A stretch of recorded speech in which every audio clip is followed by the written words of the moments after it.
Okay, let's go ahead and go over this brown torso model here. You could see a lot of arteries and veins in the thoracic cavity and the abdominal cavity. So starting right here, this is going to be the superior vena cava, number 87. As you could see, the superior vena cava is going to branch and form the left brachiocephalic vein and the right brachiocephalic vein. This is the left brachiocephalic vein, and this little portion here is going to be the right brachiocephalic vein. Brachiocephalic is going to branch again, and it's going to form the jugular and the subclavian vein. So this is going to be the left jugular vein and the left subclavian vein. By the way, the same thing happens here with the right brachiocephalic. It branches to form the right jugular and the right subclavian, but you can't really see it. It's hidden in this model. This is going to be the aorta over here. So this is the ascending aorta, aortic arc, descending in the very back of this, thoracic aorta, abdominal aorta. You're going to have 3 vessels on top of the aorta. This is the brachiocephalic artery. So you don't have a left or right brachiocephalic artery. You only have one brachiocephalic artery. So don't apply the term left or right to this particular artery over here. This one is going to be the left common carotid artery, which goes to the neck. And this one over here is the left subclavian artery.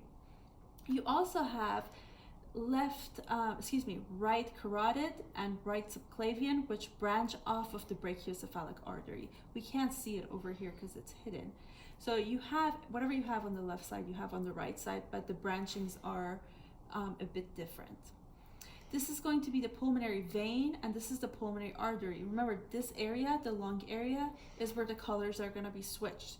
So the arteries are going to be blue, the veins are going to be red.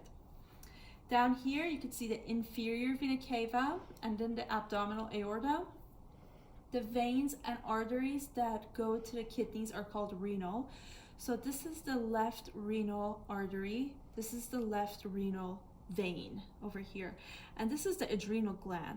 So the artery that goes to the adrenal gland, this one is called the left adrenal artery and right adrenal vein. You could also use the term suprarenal. This is going to be the gonadal vein over here. You also have a gonadal artery. It's just not shown in this particular model really well. The gonadal veins and arteries go to the gonads, so they will move all the way down to the gonad area.